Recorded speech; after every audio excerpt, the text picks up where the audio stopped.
The Luka Doncic trade wasn't about basketball at all. Behind the blockbuster move, a web of secret deals, billionaire schemes, and hidden agendas were being spun, where the NBA's brightest young star became nothing more than a pawn. You see, this wasn't just a trade, it was a heist, a master plan so bold, so perfectly executed, that even the most die-hard fans never saw it coming. The trade was so lopsided, so absurd, even NBA 2K called it unrealistic. But this wasn't a mistake, it was a calculated move, a favor between old friends in high places. Because this wasn't just about making the Lakers a super team or tanking the Mavericks, it was about billions of dollars in gambling revenue, a power play to turn Texas into the next Las Vegas, and a dangerous new game where billionaires and league executives pull the strings, and the fans, they're just along for the ride. Why did Texas's governor suddenly flip his stance on sports betting right after the trade? Why did only 2 GMs know about the deal, keeping it hidden from the entire league? And most importantly, who really won when Luka put on that Lakers jersey? This story isn't what you think. It's bigger, darker, and it might just change the way you see the NBA forever. The moment the news hit, the entire basketball world stopped. Luka Doncic, a generational talent, a 25-year-old superstar, the heart and soul of the Dallas Mavericks, was traded to the Los Angeles Lakers, and not for a king's ransom, not for a haul of picks and promising players. No, the Mavericks got back a broken Anthony Davis and a measly first-round pick. The reactions poured in: shock, disbelief, anger. Fans called it a robbery. Analysts couldn't wrap their heads around it. Even the trade simulators on NBA 2K rejected it as too lopsided. But the reality was undeniable. Luka was gone, and the Mavericks had nothing to show for it. But here's where it gets weird.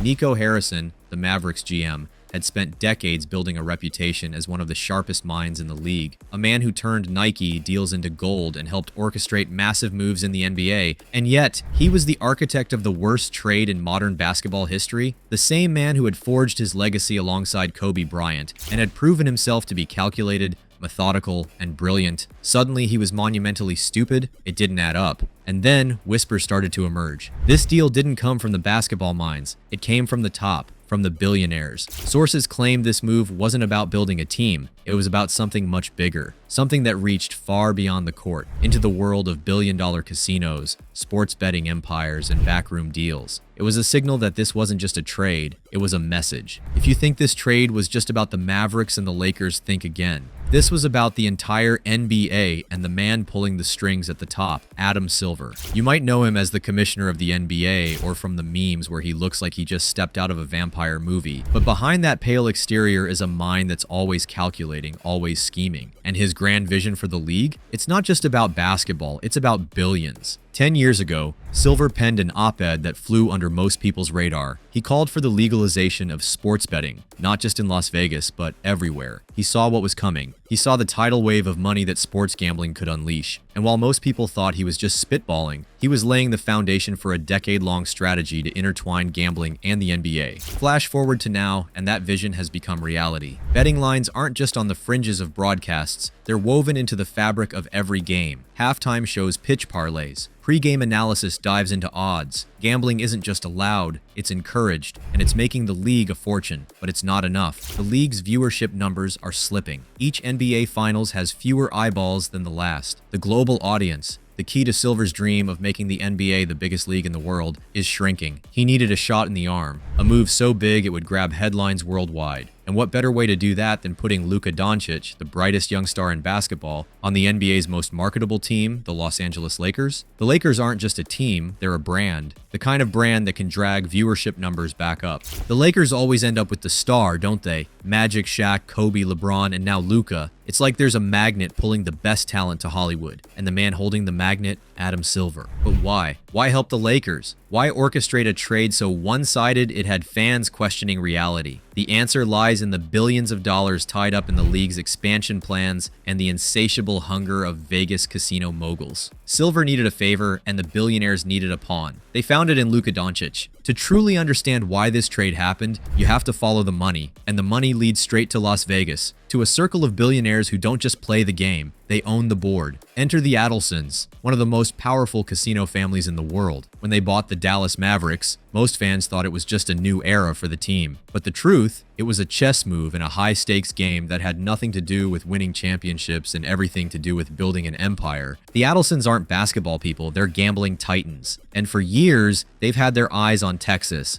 a market with millions of potential gamblers and billions of untapped revenue. But there was a problem. Texas doesn't allow sports gambling. The state's constitution outright bans it. No casinos, no sports betting, not even a state lottery. For the Adelsons, that was an obstacle. But for billionaires, obstacles are just opportunities waiting to be bought. They tried everything: lobbyists, ad campaigns, even hiring former Texas Governor Rick Perry to be the face of their push for gambling legislation. They spent millions. They pulled every string. But time and time again, the answer was no. Texas wouldn't budge. So they pivoted. If they couldn't get gambling in Texas, they'd find another way to cash in. That's when the Mavericks went on the market. And that's when the real plan started to take shape. They knew Adam Silver wanted to expand the league, and they knew Las Vegas was a top contender for a new franchise. If they couldn't get gambling in Texas, they'd create a backdoor to get what they wanted in Vegas. And Luka Doncic, he was just a pawn. A valuable one, sure, but still a pawn. Trading him to the Lakers wasn't just a basketball move, it was a business strategy. By helping Silver get his global superstar on the league's biggest stage, they secured the commissioner's favor. And what does that favor look like? Maybe a fast track to an NBA expansion team in Vegas, or maybe a green light to move the Mavericks entirely. Either way, the Adelsons win. And what about the Mavericks themselves? With Luka gone, they can tank. They can strip down the roster, gut the payroll, and prepare for a future where winning doesn't matter. Whether they get their casino empire in Texas or build a new kingdom in Vegas, they'll make their money back tenfold. When news of the Luka Doncic trade broke, it felt like a lightning bolt. Sudden, shocking, and impossible to believe. But when you start pulling on the threads, a different picture begins to unravel. This wasn't some blockbuster negotiation with teams fighting tooth and nail to land a generational talent. No, this was a backroom handshake between old friends, Lakers GM Rob Pelinka